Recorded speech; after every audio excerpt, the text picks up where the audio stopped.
Derech Eretz Kadma la Torah. Bereshit précéda Shemot. Oui, il n'y a pas de loi dans Bereshit. Les lois commencent avec Achodesh Hazeh, Rosh Chodashim, Yelachem, c'est-à-dire lorsque cela concerne le peuple. Alors vous voyez, ne soyons pas de ces appartenants d'un clergé quelconque.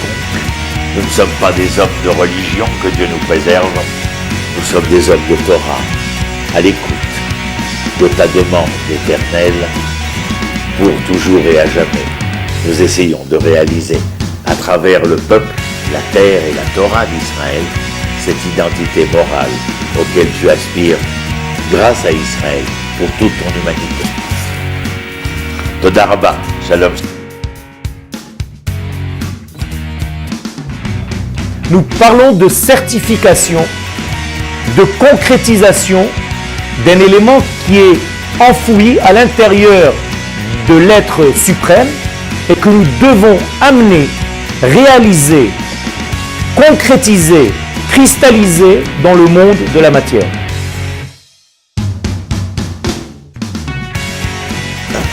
Voici que le peuple revient sur sa terre. C'est le moment du début de la rédemption. Lorsque nous disons Israël vivra, Israël vaincra, c'était pour certains, dans certaines manifestations, un vœu pieux. Aujourd'hui, c'est une réalité au quotidien. Nous voici revenus, non pas seulement sur la terre ancestrale, mais savoir que cette terre ancestrale est notre foyer. Le foyer en français, c'est non seulement ce feu capable de donner de la lumière, mais aussi de réchauffer les cœurs. Il est pratiquement certain que nous sommes aux prémices de la délivrance.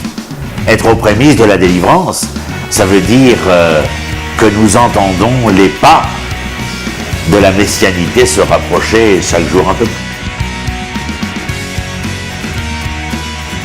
Lorsqu'il est écrit « Écoute Israël, l'Éternel notre Dieu, l'Éternel est un », l'écoute en hébreu c'est un entendement, c'est-à-dire être capable, grâce à ses deux oreilles, eh bien d'être dans un juste équilibre.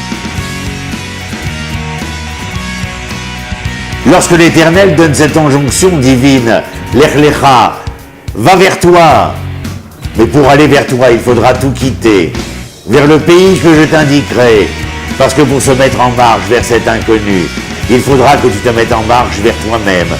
C'est en découvrant l'hébreu qui se cache dans l'araméen que tu es, que la terre d'Israël se révélera à toi.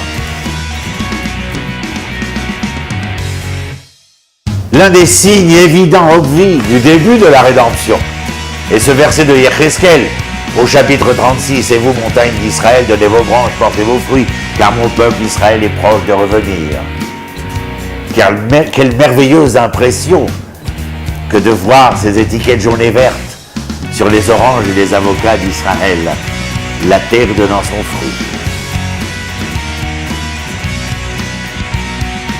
Si l'on vient à la yeshiva du Machon Meir, c'est parce que nous sommes avides de connaître, de reconnaître cette trilogie qui est le peuple, la terre et la Torah, et que l'on se refuse à marcher à cloche-pied.